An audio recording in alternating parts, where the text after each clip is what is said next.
सभी विद्यार्थियों को नमस्कार। अपने इस YouTube चैनल पर आपका स्वागत है। अभिनंदन। हाँ विद्यार्थियों, आज हम कक्षा 11th विषय राजनीति विज्ञान से एक महत्वपूर्ण पाठ के वस्तुनिष्ठ प्रश्नोत्तर देखने जा रहे हैं।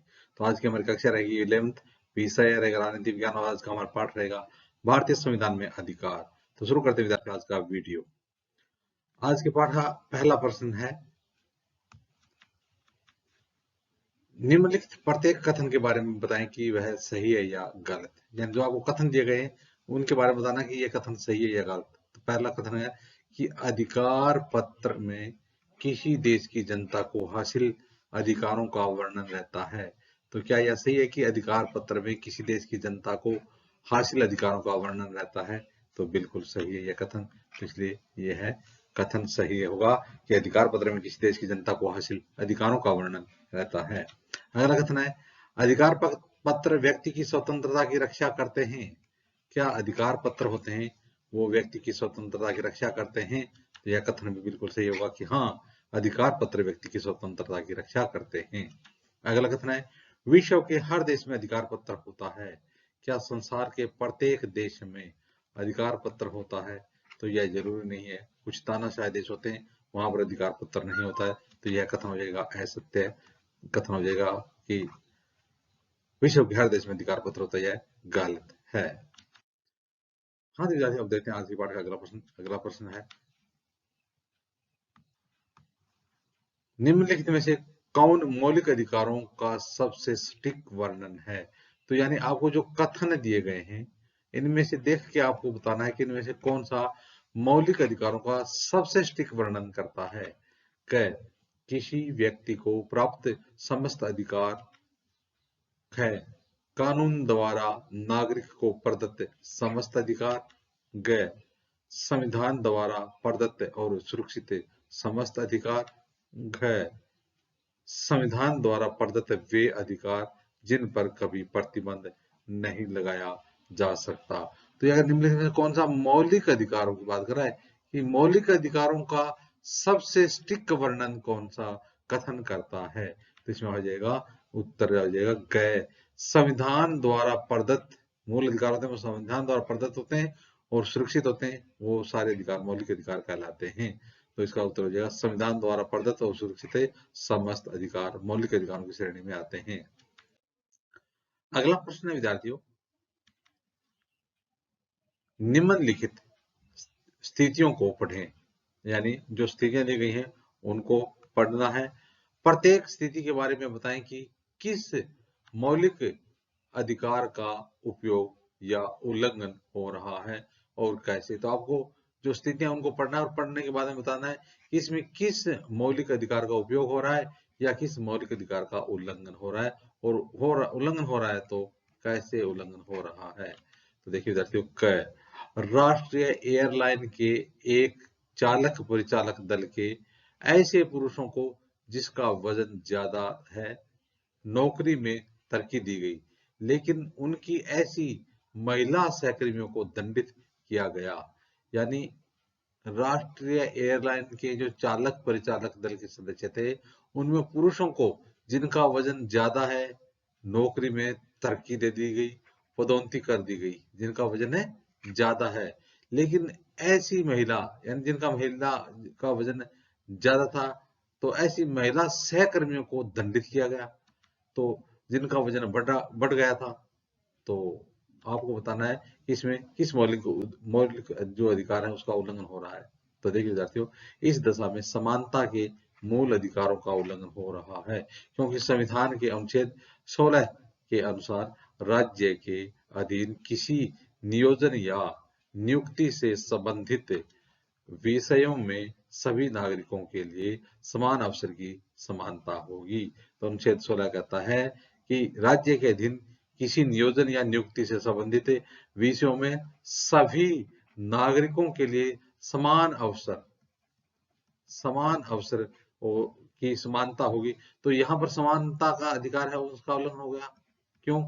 क्योंकि यहाँ पर आप देखिए कि जो पुरुष जो चालक परिचालक दल के सदस्य थे उनको तो तरक्की दे दी गई और जो महिला उनकी सहकर्मी थी जिनका वजन बढ़ा हुआ था उनको दंडित किया गया। तो इस प्रकार से इस अनुच्छेद 16 के अनुसार इसमें समानता के अधिकारों का उल्लंघन हो रहा है। हाँ तो विद्यार्थियों, अब देखते हैं अगला कथन। अगला कथन क्या है?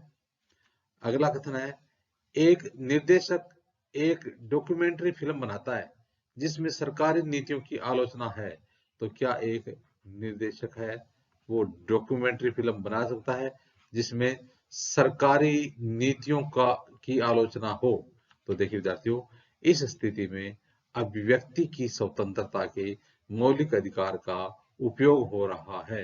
तो यहाँ पर किसी मौलिक अधिकार का उल्लंघन न करके यहाँ पर जो अभिव्यक्ति की स्वतंत्रता दी गई है, तो वो अभिव्यक्ति की स्वतंत्रता के तहत वो अपने विचारों की अभिव्यक्ति कर सकता है। तो सरकारी नीतियों की भी आलोचना की जा सकती है। तो ऐसी स्थिति में अभिव्यक्ति की स्वतंत्रता के मौलिक अधिकार का उपयोग हो रहा है, किसी अधिकार का उल्लंघन नहीं हो रहा है। अनुच्छेद 19 क्या कहता है कि सभी नागरिकों को विचार एवं अभिव्यक्ति की स्वतंत्रता का अधिकार प्राप्त है। तो अनुच्छेद 19 के अनुसार सभी नागरिकों को विचार एवं अभिव्यक्ति की स्वतंत्रता का अधिकार प्राप्त होता है। इस स्थिति में कोई भी निर्देशक एक डॉक्यूमेंट्री फिल्म बना सकता है जिसमें सरकारी नीतियों की आलोचना की जा सकती है।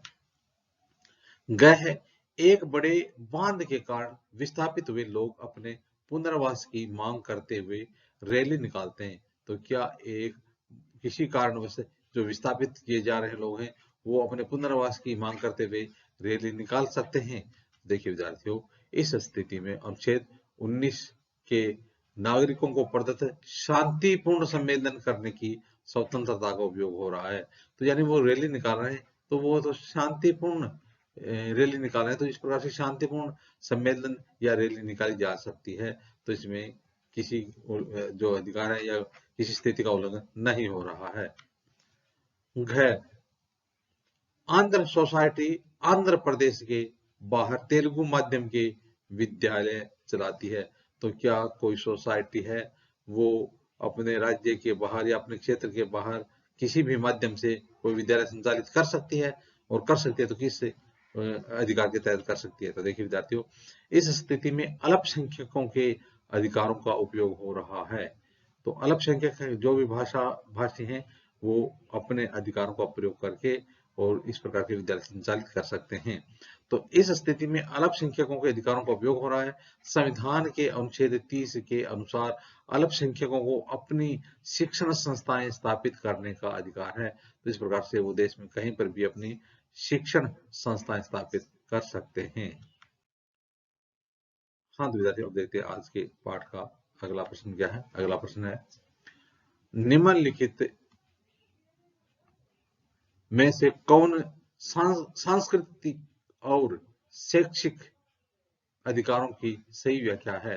तो देखिए, संस्कृति एवं जो शैक्षिक अधिकारों की सही व्याख्या कौन सी है? क शैक्षिक संस्था खोलने वाले अल्पसंख्यक वर्ग के ही बच्चे इस संस्थान में पढ़ाई कर सकते हैं। क्या जो शैक्षिक संस्था खोलने वाले होते हैं वो अल्पसंख्यक होते हैं, क्या उनके बच्चे ही इस संस्थान में पढ़ाई कर सकते हैं? ख सरकारी विद्यालयों को यह सुनिश्चित करना चाहिए कि अल्पसंख्यक वर्ग के बच्चों को उनकी संस्कृति और धर्म विश्वासों से परिचित कराया जाए। क्या यह उचित है?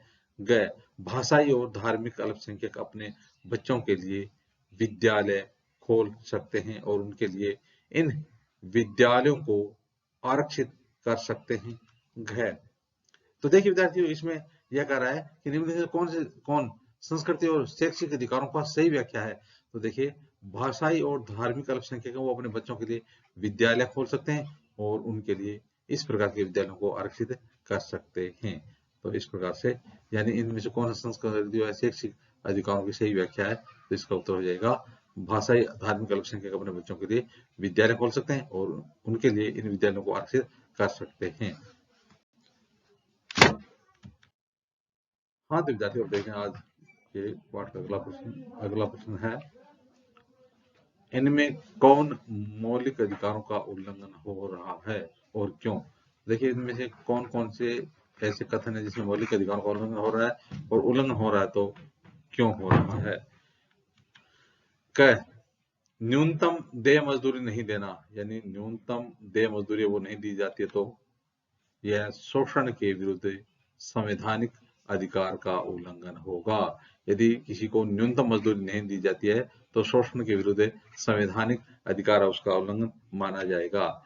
इसी प्रकार से किसी पुस्तक पर प्रतिबंध लगाया जाता है तो इस उदाहरण में विचारों की अभिव्यक्ति की स्वतंत्रता का उल्लंघन माना जाएगा। यदि किसी पुस्तक पर प्रतिबंध लगाया जाता तो विचारों की अभिव्यक्ति की स्वतंत्रता का उल्लंघन माना जाएगा। इसी प्रकार से 9 बजे रात के बाद लाउड स्पीकर बजाने पर रोक लगाना क्या है? देखिए, इस उदाहरण में किसी मूल अधिकार का उल्लंघन नहीं हो रहा है। तो रात 9 बजे के बाद यदि लाउड स्पीकर पर बजाने पर रोक लगाई जाती है तो किसी भी मौलिक अधिकार का उल्लंघन नहीं हो रहा है। इसी प्रकार से भाषण तैयार करना, तो देखिए विद्यार्थियों, इस उदाहरण में किसी मूल अधिकार का उल्लंघन नहीं हो रहा है। तो इस प्रकार से भाषण तैयार किया जा सकता है, भाषण दिया जा सकता है। तो इस प्रकार से विद्यार्थियों, आज हमने राजनीति विज्ञान कक्षा 11th के एक महत्वपूर्ण पाठ के प्रश्नोत्तर देखे। आगे आने वाले वीडियो में भी इसी प्रकार से हम राजनीति विज्ञान संबंधित अध्ययन सामग्री देखते रहेंगे। आप भी अपने इस यूट्यूब चैनल के साथ बने रहिए। वीडियो देखने के लिए धन्यवाद।